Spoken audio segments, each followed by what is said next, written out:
но тук сега научих, че таксата след е дигната 10 пъти. Разбира се, това не ме засяга, защото това е решение на местната власт. Но искам да ви попитам, което предполагам това ме засяга, тъй като пък ще се върна пак за 10 пъти дигната, кмета няма да има и желание да я намали, защото е много хубаво да си легнал на, ако спечели изборите, което аз вярвам, че ги спечели. Но, за да излезе от неудобното положение пред гражданството и четейки пресата, виждам, че нещо се готви да се промени логиката, алгоритъма на изчисляване на цената на сметосъбирането и сметоизвозването.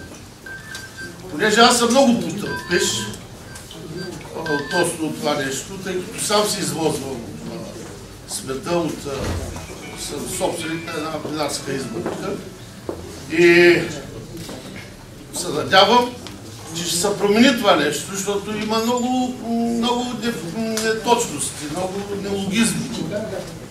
Така че да ми отговорите, ако е възможно, с някакви думи. Значи, двустранен отговор. Първо, според мен кмета може да се задължи дори от сега, че ако спечели изборите, ще намали... Наистина не е нормално такса смет да се дигне 10 пъти на едно място. Защо се прави това точно тук? Има всъщност 3-4 общини, които са към нас са пратили като финансово министерство такива коментари, че им се няколко пъти увеличило. Те са точно тия общини, аз затова се ядосах и реших да дойда лично пробва да ви разкажа това нещо. Това са точно същите общини, които имат голям бюджетен дефицит. Да. Не е изненада, че те се опитват да избият част поне от този дефицит с това. Така че първо, новото ръководство трябва да внимава как правят обществени поръчки, това е явно, за да не влизат в дефицит. Но второ, не е начина за, и това аз надявам се, че като финансов министър вече съм го доказал 2 години и половина, не е начина да избиваш по-лоши приходи, така да го кажем най-общо, с по-високи данъци. И аз затова от самото начало казах, няма да дигаме данъците, няма да дигаме данъците, няма да дигаме данъците.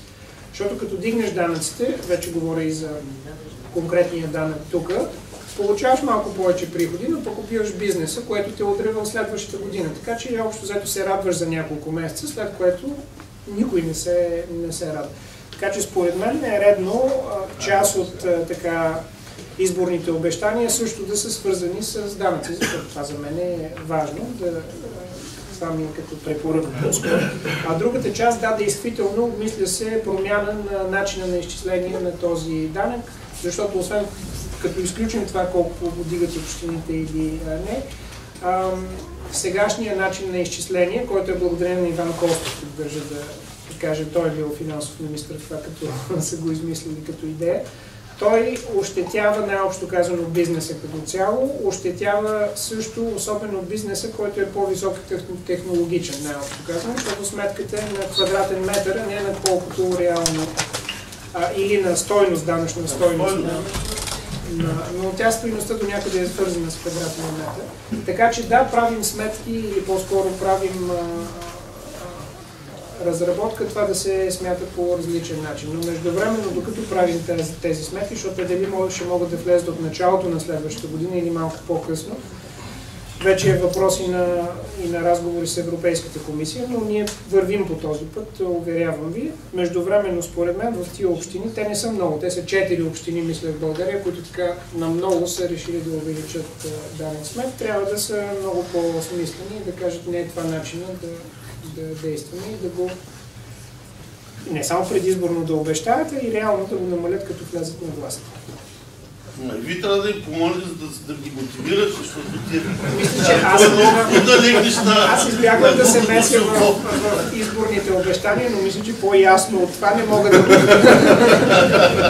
иначе ще се меся в местната власт, но просто не прави смисъл, защото първо ще се избягва, ще се намерят различни начини да се избягва и второ не е това начин. Още едно-две неща, ако имате, заповядайте. Искам да засегна любимата ви тема ПОСък. Да. Това беше прият на времето с мотива да се даде глътка въздух на бизнеса, той да се развива. Тоест, неусвоената от държавата печалба да отиде за инвестиции. Считате ли, че тази роля на плоския данък е изпълнен, имайки предвид не на последно място и наскоро направеното изказване от министър Трайков, че от България изтичат сериозни капитали и всеизвестната истина, че в България няма инвестиции. Не считате ли, че с други данъчни такива фискални методи би могло да се мотивира бизнеса той да инвестира в България?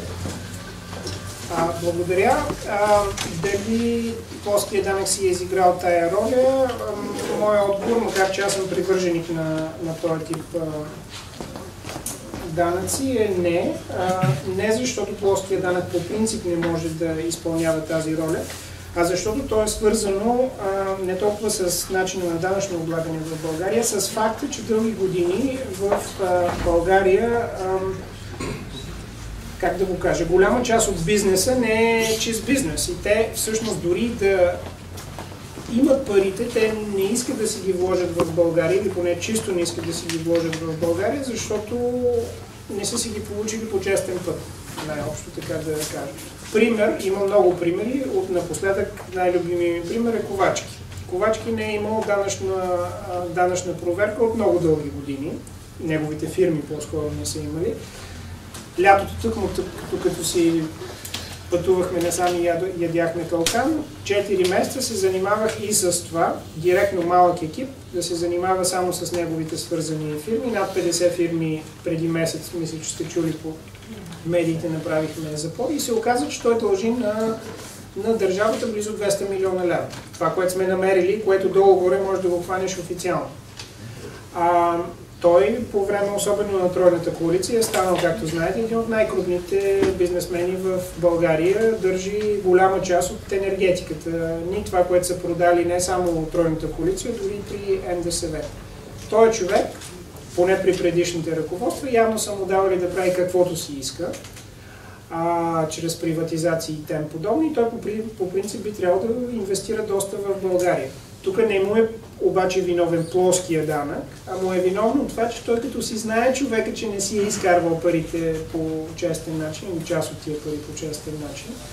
Просто има други начини на инвестиции. Така че директният отговор е да, може да се помисли за различен начин на данъчно облагане. Но това, което най-много трябва да се наблегне в България, то е свързано всъщност и с общинската тема, трябва всички да са еднакви пред закона, данъчни закони, закони за обществени поръчки и просто да има много сериозна дисциплина, и финансова, и данъчна, и всякаква, за да могат тези инвеститори, така да се каже, като са в България или българи или чужди, ние да знаем каква им е печалбата и да запитваме тогава този логичен въпрос, къде те си реинвестират тая печалба. Дали е в инвестиции, дали си изнасят навън по банкови сметки, какво правят с нея.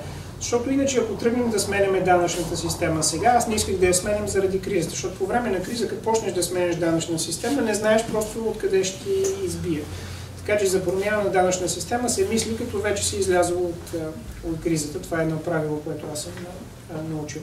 Но другата тема също, което ставам все по-голям и по-голям привърженик и не мислих, че е така, като дойдох като министър, трябва така да се затегнат всичките възможни кранчета на изтичане на държавни средства, защото това тук, за което си говорим, това са държавни средства. Не става дума за държавни, даже за частни средства.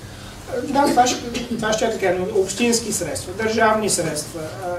Част от тия частни средства, за които вие говорите, обаче са дошли от държавата. Някои от тези бизнесмени, както Ковачки е добър пример, чрез приватизация всъщност си е получил всички тези активи доста безнаказано през време. Тогава, като затегнем всички тези кранчета, тогава може да се мисли за промяна в данъчната система. Иначе просто ще облагодетелстваме тези, които с годините са били иновативни в начина на печалби и как се използват и няма да можем да съберем този ресурс, който се полага на държавата и на общините. Много мисля тая тема, много повече сега, отколкото преди две години. Последен въпрос, ако има някой. Основното наследство от бившия кмет е над 30% дефицит, който вие виждате къде изтича.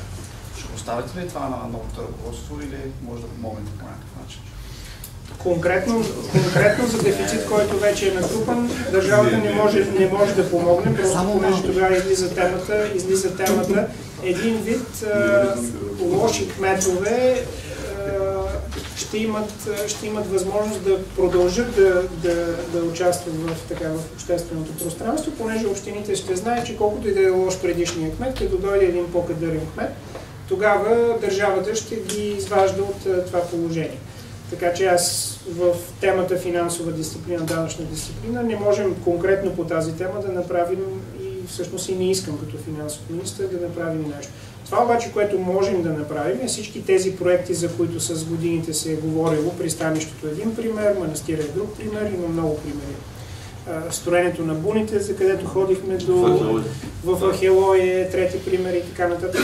Там държавата активно може да помага и със собствени средства. Ето, примерно сега бяхме в Несебър, там сега сме дали около малко над 2 милиона за укрепване на кейовата стена. Бюджет наш, но по темата ние искаме повече туристи, искаме повече риболов, плащаме нещо, което 2007 е трябвало да стане, но не е станало. Така че ако общината, ако има повече проекти, в смисъл то не е трудно от сега да има повече, защото те са нула, но ако тръгнат да имат повече проекти, тогава ние ще съфинансираме тези проекти, така че приходната част на общината да се дигне, а и оттам да влезе в по-добро финансово състояние.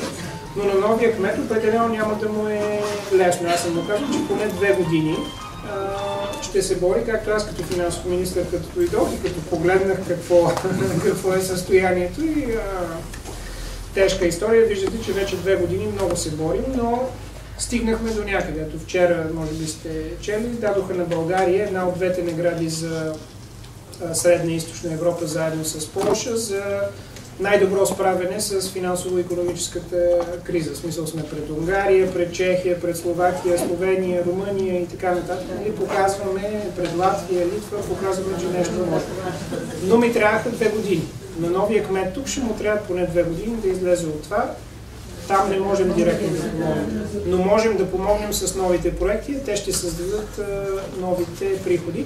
И също по предишната тема, господин Май си тръгна, също да съветваме да не се правят глупости от рода, дайте да увеличим данъците 10 пъти или 15 пъти, за да се избием по този начин приходи. С увеличаване на данъците, аз мога да ви кажа, приходи никога не се увеличават. За малко се увеличават, след което падат масово и убиваш местната инициатива. Това можем да обещаем, другите обещания и работи са от местното ръководство. Благодаря, извинявам се, че толкова чакате, просто исках да ви покажа тия доста фрапантни и за мен, аз вече почвам да свиквам на такива неща, за съжаление, и да търсим начини да ги избягваме в бъдещето с законови промени. Чак такива неща да се правят, просто трябва да ги е срам хората.